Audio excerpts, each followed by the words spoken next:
تو کوئی بھی ملزم ہو اس کے جرم کی اس کو دیکھا جاتا ہے کس طرح کا اس نے جرم کیا ہے اور کس طریقے سے اس کو پریزنٹ کرنا چاہیے. عدالت میں پیش کرنے کے بعد اس کو الگ رکھنا چاہیے. اگر خاتون ہے تو لیڈی پولیس ساتھ ہونی چاہیے. ایسا ہم نے کچھ نہیں دیکھا, بلکہ عدالت میں آج ہم نے اور لوگوں نے وہ منظر دیکھا جو یہ سمجھنے کے لیے کافی ہے کہ پیسہ اور جو طاقت وہ کسی کو بھی کچھ بھی کروا سکتی ہے. جو اس کا دعویٰ تھا وہ ہمیں سچا ہوتا نظر آ رہے. ہمیں ایسا لگتا ہے جیسے وفاقی سول حساس ادارے نے جو کئی عرصے تک محنت کی ہے کہیں وہ ضائع نہ چلی جائے, کیونکہ 14 روزہ ریمانڈ پولیس کی جانب سے مانگا گیا تھا. اب انہوں نے کس ایویڈنس کی بنیاد پر مانگا تھا یا اپنا جو کیس جب چالان جج کو پیش کیا تھا انہوں نے اس کے اندر کیا استدعا کی تھی یہ تو ہم نے نہیں دیکھا. لیکن ہمیں یہ پتا چلا کہ عدالت نے 14 روزہ جوڈیشل ریمانڈ پر اس کو عدالت بھیجنے کا حکم جاری کر دیا, جس پر پولیس کا یہ کہنا تھا کہ ہم ریویو کریں گے. تو ریویو ایک روٹین کا پروسیس ہے. ریویو کے اندر 90% یہ چانس ہوتا ہے کہ وہ ریجیکٹ ہو جائے اور 10% ہوتا ہے کہ شاید عدالت اس کو ریمانڈ دے بھی دے, لیکن ایسا ہوتا ہمیں نظر نہیں آ رہا. تو یہ عدالت میں موبائل کا استعمال کرتی رہی, ٹانگ پٹام رکھ کر بیٹھی رہی, آگے چلتی رہی, پیچھے سے جو اہلکار ہے وہ ایسے اس کو راستہ دکھاتا رہا جیسے آپ کا کوئی ذاتی ملازم پیچھے چلتا ہوا آپ کو کہہ رہا ہو میڈم یہاں مڑیں, میڈم یہاں جائیں. تو آپ کی باڈی لینگویج آپ کو بہت کچھ بتا دیتی ہے. یہاں ہم نے صرف انمول اور پنکی کی باڈی لینگویج نہیں دیکھی, ہم نے پولیس کی باڈی لینگویج بھی دیکھی جو پتہ نہیں کس وجہ سے اس سے انتہائی جو ہے مروب نظر آ رہے تھے. ایسا لگ رہا تھا جیسے وہ بہت پریشان ہے. جب پولیس کسی دہشت گرد کو کسی ملزم کو گرفتار کرتی ہے لے کر جاتی ہے تو پولیس کافی خوش نظر آتی ہے کہ ہم ایک ایسے ملزم کو پیش کریں جس پر ہمیں شاباشی ملے گی.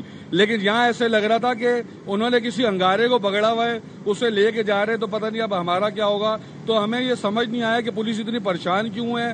ایس پی انویسٹیگیشن جو موجود ہیں ان کی جانب سے جو ان کے تفتیشی افسر تھا اس کو کیا احکامات جاری کیے گئے تھے, کیونکہ جب ARY پر یہ خبر ہم نے نشر کی اس کے بعد ہمیں پتہ چلا ہے کہ پولیس میں کھلبلی مچی ہے اور اعلیٰ حکام تک یہ بات گئی ہے کہ کس طریقے سے اس کو عدالت میں آزادانہ چھوڑا گیا.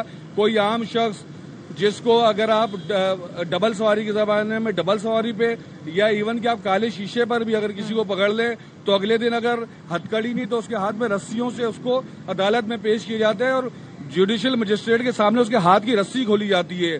یہاں پر ہزاروں لوگوں کو زہر بیچنے والی صرف کراچی کے اندر اس کے 800 کسٹمرز ہیں جن سے براہ راست خود رابطے میں رہتی ہے. 4 اس کے یہاں پر رائڈرز ہیں جن کا گھر کا کرایہ اور ان کی تنخواہ بھی ادا کرتی ہے. ڈرگ کارٹل ہے, ڈرگ لارڈ ہے. اس کا مطلب یہ ہے کہ اس کے خلاف پھر کیس بھی ویسے ہی مضبوط بنانا چاہیے تھا, لیکن یہاں پر ہمیں بظاہر ایسا ہوتا اب تک نظر نہیں آ رہا. ہمیں دعا ہے کہ اس کو ایسے کیفیت کردار تک پہنچایا جائے, کیونکہ یہی کیس اگر اینٹی نارکوٹک فورس یا دیگر کوئی ادارہ بناتا ہے تو بہت مضبوط بناتا ہے اور کم سے کم 15-20 سال تک اس کو باہر نہیں آنا چاہیے. اب دیکھنا یہ ہے کہ پولیس اس کیس کو کیسے پرسو کرتی ہے, کیونکہ کیس پریزنٹ کرنا الگ بات ہے, اسے چلانا, اسے پرسو کرنا, ایویڈنس پیش کرنا, جج جو پوچھے اس کو کہنا یہ ثبوت ہے. اس کے بعد جب تمام آپ کاغذات پورے کرتے ہیں تب جا کر عدالت کو سمجھ میں آتا ہے کہ ہاں اسے سزا دینی چاہیے.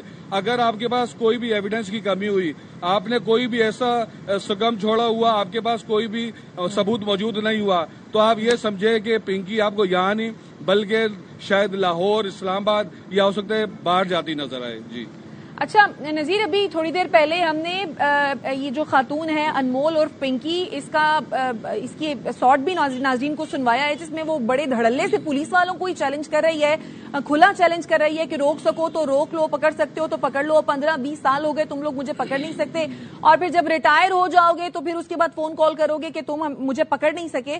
اور وہ ہم پروٹوکول کی صورت میں اب دیکھ بھی رہے ہیں. یہی کوئی اگر اللہ بخش ہوتا جس نے بکری چوری کی ہوتی تو اس کو اس طریقے سے کیا پولیس لے کے جا رہی ہوتی عدالت میں پیشی کے لیے؟ دیکھیں یہ آپ بالکل آپ نے درست بات کہی ہے. یہی کوئی اللہ بخش ہوتا یا خدا بخش ہوتا تو پھر ہمارے طرف سے یہ کہا جاتا ہے کہ اللہ بخشے اچھا انسان تھا. لیکن یہاں پر ہمارے کو ایسا اس کے ساتھ سلوک ہوتا نظر نہیں آ رہا جو ایک مجرم کے ساتھ کرنا چاہیے.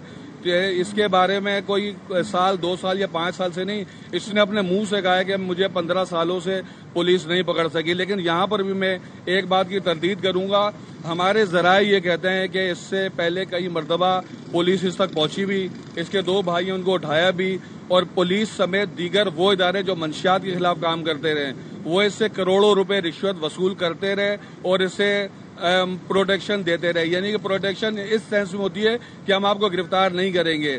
تو پہلے یہ کراچی میں کام کرتی تھی, پھر لاہور چلی گئی, لاہور میں پروٹیکشن, کراچی میں پروٹیکشن, اسلام آباد میں اس کی مارکیٹنگ چل رہی ہے, ڈبے یہ اپنے چھپا رہی ہے. یہ کس سے ڈبے چھپاتی رہی, کس سے گولڈن سلور اپنے ڈھکن بنواتی رہی, کیسے ہی اپنے کوریئر کا ڈبہ جس پہ اس کا نام چھپا ہوتا تھا اس کے کسٹمرز تک بائی ٹائم پہنچتا تھا. 24 گھنٹے اس کی سروس رہتی تھی, جس میں سب سے زیادہ ٹریفک کا فلو جو ہوتا تھا جمعہ, ہفتہ اور اتوار کی رات کو ہوتا تھا, جب سب سے زیادہ کلفٹن ڈیفینس, DHA اور ان جگہوں پہ جہاں پارٹیز ہوتی ہے وہاں کے لوگ آن لائن اس سے سامان منگواتے تھے. اور اس کی کامیابی کا راز یہ تھا کہ یہ جو مال بولتی تھی وہی پہنچاتی تھی, اور اس کے ساتھ ساتھ یہ کہتی تھی اگر کسی کو مال نہ پسند آئے تو پیسے بھی واپس. تو اس نے اپنا ایک یہ جو کہتی ہے میں برانڈ ہوں, تو یہ غلط نہیں کہہ رہی, لیکن یہ برانڈ منفی انداز میں, نیگیٹو انداز میں, اس کی وجہ سے کئی جانیں بھی گئی ہوں گی, مقدمات بھی درج ہوئے ہوں گے. کوکین پی کر کتنے لوگ ایسے ہوں گے جنہوں نے خودکشی بھی کی ہوگی, اموات بھی ہوئی ہوں گی. پولیس کو چاہیے اس پہ کئی خاندان اجڑ گئے ہوں گے. نذیر, اب جس طریقے سے یہ خاتون کہہ رہی ہے, اور جیسا کہ آپ بھی بتا رہے ہیں کہ 15-20 سال سے یہ اپنا ایک نیٹ ورک چلا رہی تھی, اور تعجب ہے کہ 15-20 سال سے یہ بندی اتنے دھڑلے سے کام کر رہی تھی اور اسے کوئی گرفتار ہی نہیں کر سکا کیونکہ اس کو پروٹیکٹ کیا جا رہا تھا. تو اس کا مطلب تو یہ ہے کہ مزید اور لوگ بھی, بڑے بڑے لوگ اور بڑے بڑے نام بھی سامنے آ سکتے ہیں اس میں. تو دیکھیں اس میں بڑے بڑے نام سامنے آ بھی چکے ہیں جو وفاقی سول حساس ادارے کے پاس موجود ہیں. اس کے اندر پولیس کے نام ہیں, اس کے اندر بیوروکریٹس کے نام ہیں, اس کے اندر جو شوبز کے افراد یا اداکار فنکار ہیں ان کے نام ہیں, اور جو جس طریقے سے یہ کام کر رہی تھی اس پر تفتیش ہونا باقی ہے. اور اس طریقے سے تفتیش ہونا باقی ہے کہ یہ عام کوئی تفتیشی افسر نہ کرے, بلکہ ایڈیشنل IG کراچی کو چاہیے اس پہ ایک GIT تشکیل دے دیں اس سے انکوائری کے لیے, بلکہ IG سندھ کو چاہیے ہوم ڈپارٹمنٹ سے درخواست کرے کہ محکمہ داخلہ سندھ کی جانب سے GIT تشکیل دی جائے جس میں رینجرز, پولیس, IB اور دیگر حساس اداروں کا ایک نمائندہ شریک ہو.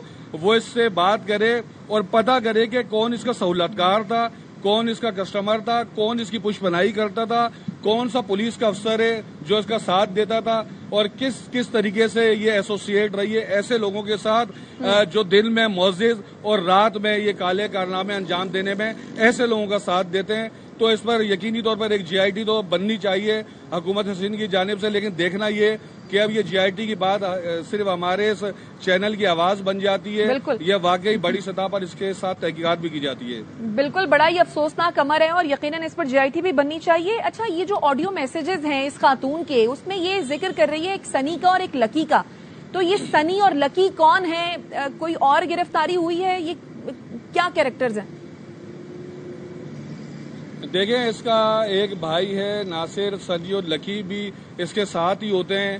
یہ جب کراچی میں تھے ان کو گرفتار کرنے کے لیے جب ایک ٹیم گئی تھی تو وہ اس کو گرفتار نہیں کر سکے تھے, تو اس نے پھر پولیس کو چیلنج کیا تھا کہ تم ان کو تو پکڑ نہیں سکے, یہ تو میرے پاس اب آ گئے, تم ان کو پکڑ بھی نہیں سکتے, تو تم یہ جو پکڑنے کی کوشش کر رہے ہو چھوڑ دو, الٹا تمہیں اگر کوکین چاہیے ہو تو میری سروس 24 گھنٹے کھلی ہے, مجھ سے لو.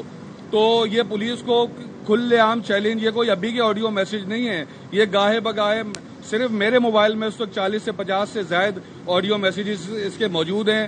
میرے پاس اس کے اکاؤنٹ نمبر موجود ہیں, اس نے اکاؤنٹ نمبر تک اپنا تبدیل نہیں کرتی تھی. اس کی جو پیمنٹ تھی آن لائن وہ اسی ٹائم پر آپ پیمنٹ کریں آپ کو چیز مل جاتی تھی, چیز خراب ہوئی اسی آن لائن طریقے سے آپ کے اکاؤنٹ میں پیمنٹ بھی واپس آ جاتی تھی.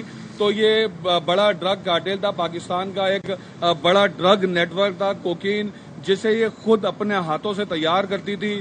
پہلے یہ خود چیک کرتی اپنے پاس, جب اس کو تسلی ہوتی کہ ہاں یہ اب اس قابل ہو گئی ہے میں اپنے کسٹمرز کو بھیج سکوں تو پھر یہ ان کو بھیجتی تھی. اس کو ابھی کچھ عرصہ پہلے ہی ریڈ وائن پینے کی اس کو عادت ہو گئی تھی, تو یہ ریڈ وائن بھی خود بناتی تھی. اس کے پاس سے 7 ریڈ وائن کی بوتلیں بھی برآمد ہوئی ہیں جنہیں یہ خود پیتی تھی. پہلے ہی خود بہت زیادہ نشہ کرتی تھی, لیکن اس کا کہنا یہ کہ اب اس نے نشہ کم کر دیا ہے, اب یہ ریڈ وائن زیادہ پیتی ہے.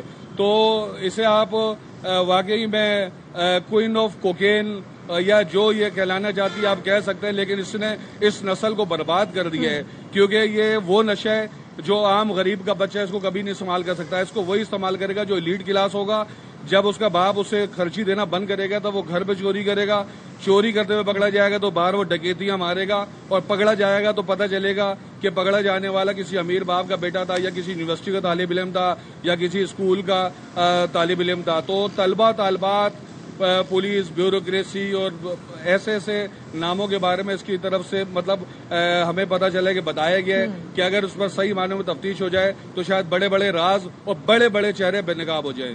یقینی طور پر جب تفتیش ہوگی تو اہم چہرے بھی سامنے آئیں گے۔ نذیر شاہ ہمارے ساتھ ہی رہے۔